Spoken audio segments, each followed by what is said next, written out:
Hi everyone, welcome back or welcome to my channel. I'm Anna, and today we're going to be painting some echidnas in my sketchbook. While you watch me paint, I thought I'd share some facts that I learned about the echidnas. So these guys are egg-laying mammals, one of the out of three.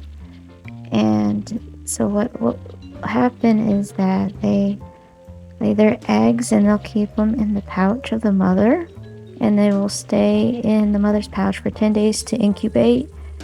And after the offspring hatch, they're called puggles. It's so cute. They will stay in there for 7 weeks until they start developing quills, and then they will have to be moved into a burrow. But while they are in the mother's pouch, the mother secretes milk glands that are actually the color pink because of all the iron they consume from the little invertebrates that they eat. The echidna also doesn't have any teeth, just a small snout or a large snout depending on the species, and they have a tongue that is 7 inches or 15 centimeters long, and they will use their sharp claws to break open logs and mix around the dirt and soil to look for invertebrates.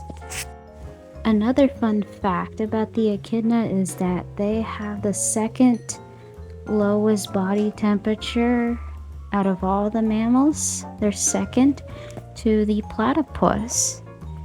And they also will live up to 50 years in captivity and 45 in the wild. And this is mainly because of their lower body temperature and their oh so slow metabolism. There's so much more facts about the echidna out there that I think you guys should definitely check out if you're interested in this wonderful animal. I know, I came to love this guy as one of my favorite marsupial animals and egg-laying mammals. I definitely had a little bit of conflict on how I should paint these guys. I wanted to make them look like they were definitely fuzzy and they had quills, but I didn't know how to go about it.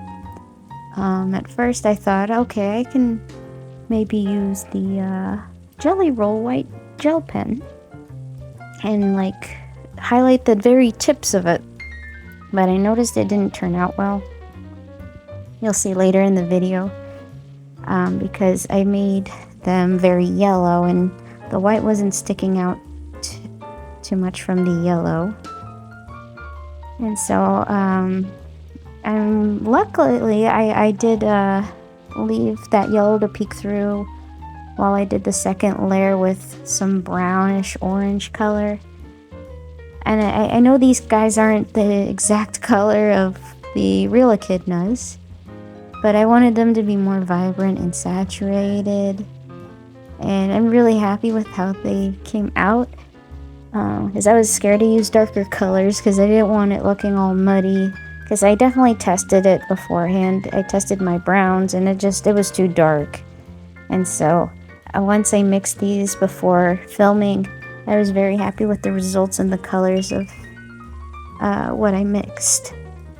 And so I'm really proud of that I got the color that I wanted. I'm not used to mixing colors and watercolor paints. I normally like just using things that are already pre-made for me. So this was definitely something new to me and a challenge.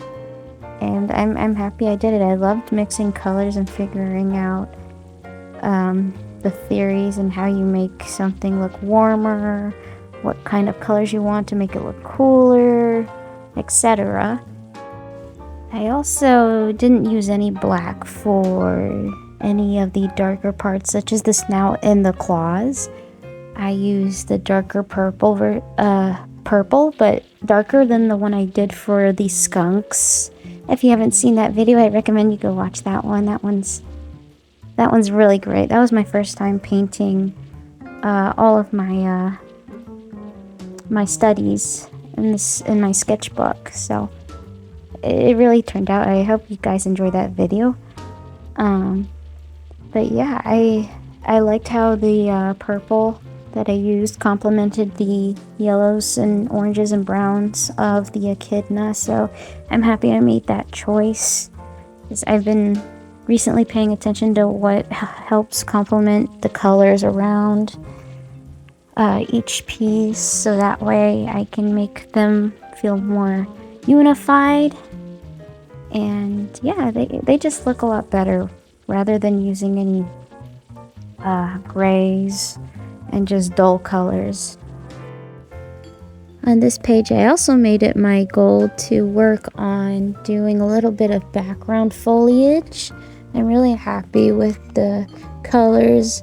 As you can see, I kind of like using yellow as my first base layer to just have that yellow seep through the green and whatever layers that go on top of it, just to make it look or feel warmer and brighter. And it just gives it a nice, just sunny feel to it.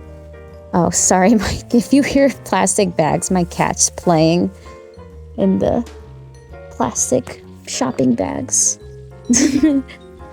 But anyways, I loved using the pencils on top of the watercolor, because I used to use pencils and I would just see advertisement for pencils and I'm like, how do these people make their art look so good with these pencils? Like, I can't make it look as nice. And I was wondering what I was doing wrong, and I realized, oh, you need a base layer underneath it. And so one of the best ways to do that was watercolor, at least that I found for me. It may not work for everyone, but it worked out for me. The pencils I'm using are some that I got from 5 and Below. I think that my dad got me. And I really like these. These were showing up really well on watercolor. They were very pigmented.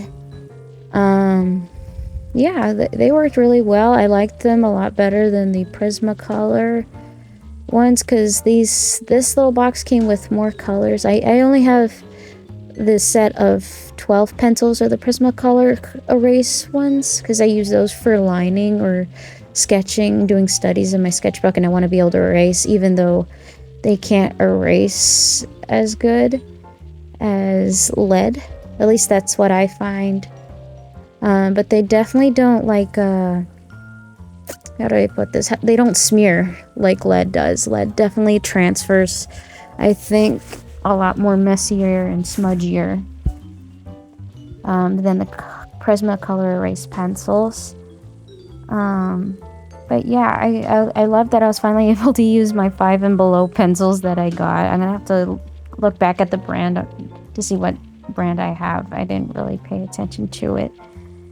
But I think that was my favorite part, was adding the quills with the color erase pencils, and then doing the line art. I loved being able to finally finalize and add in those details to make it look like it actually has quills, and make him look a little spiky, because I noticed some details get lost after some time. I do hope that next time I remember to erase a little bit of the graphite sketch underneath, because I will say that seeps through the watercolor, the grays kind of do, but it's not bad. And it's just, I think it would look a little bit better without it next time, so I'm gonna have to remember to do that next spread I do, which will be really soon. I'm hoping to start posting maybe twice a month or something. It depends how let's see, I can't find the word for it. Basically, I guess how motivated I feel to keep coloring in my sketchbook, and because I might get burnt out. I notice I get burnt out sometimes fairly quickly. But yeah, I have a couple of pages that I think you guys will like. I've got some otter studies. I've got like, I think 3 pages worth of otter studies that I'm definitely gonna film for you guys. And then I have, I think, some studies of bears and goldfish. What else did I do? I think on my very last page of my sketchbook, I did hedgehogs. I definitely want to color those in, since now that I know how to paint quills like these guys, since these guys are kind of similar. They both have quills. And they kind of did prepare me to draw hedgehogs, because I used to struggle drawing hedgehogs for the longest time.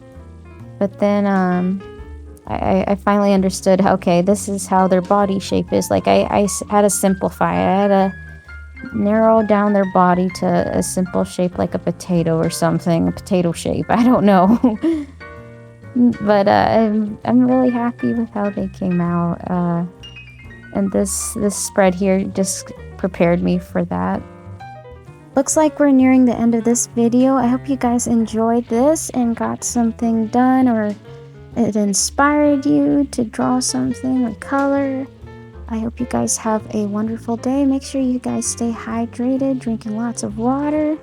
And I hope this was a serotonin boost and release some endorphins for you guys. And I will see you next time. Bye!